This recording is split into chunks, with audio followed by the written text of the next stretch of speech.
how about in Minnesota? They come from Somalia, but they come from all over. They're all crooked in Minnesota. The governor's crooked. The attorney general's a crook. He's a thief. Terrible guy. All stupid, crooked people. And they came in from, in this case, Somalia is just terrible. A lot of people say it's the worst country anywhere in the world. They have no money, no nothing. They have no government. They have no police. They just shoot each other all day long. It's just pure bedlam. Probably the worst, most dangerous country. We have some beauties. They go to Minnesota, and they stole $19 billion. $19 billion. And they're low IQ. Generally, I mean, I can generalize. They're low IQ people. They're bad people. They have 94% unemployment. In other words, they don't want to work. You know, get a lot of jobs available, right, with the economy. They don't want to work. Why would they work? And they sold more Mercedes-Benzes than any state in the union, because they come here with no money, and they go out, they love a Mercedes-Benz, and they go out and buy Mercedes-Benzes.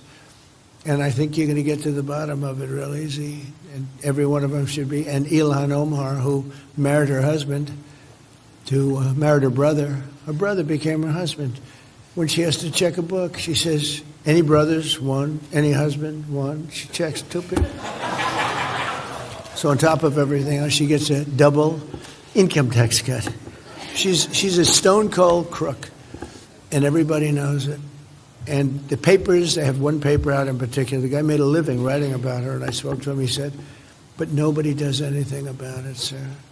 All you have to do is get his writings from the Indianapolis Star or whatever paper he works for.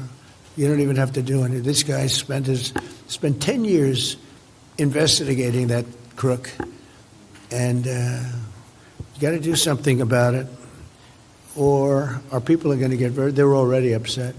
Takes too long. So JD, you go do it, and Russell, you better do it. I just watched this clip of President Trump calling out the mess of Minnesota with Somali community. And you know what? He's 100% right. He's 100% right. You know, Trump says these folks come to America with nothing. They have no money. They're broke. But soon, they're driving a fancy car like, come on, Mercedes-Benz, and they're living big. How does that happen? On our tax money. It's from our tax money. He points straight at Ilhan Omar. He says she married her brother to get here illegally, and she's deep in the corruption. That woman has been a problem for years, and Trump is finally saying it loud. He's saying it loud. No, nobody dares touch Omar, because they will say, oh, you are anti-Muslim, you're anti-Muslim. Oh, come on. And the big one, Trump says the Somali group in Minnesota stole $19 billion from welfare. From welfare. You know? Medicaid and food programs meant for kids and poor people. 19 billion. Imagine that. It's 19 billion. That's our hard-earned money. It's gone. You know? Prosecutors already caught them in big cases like Feeding Our Future, where they stole hundreds of millions by pretending to feed kids but pocketing the cash, you know? And Trump says the real number could be even higher. You know, Somalia is one of the worst countries in the world. They are even called anarchy already. No real government, just chaos and fighting. Trump asks, why are we letting this same mess happen here in America? They can't even fix their own country, right? And they're very privileged here.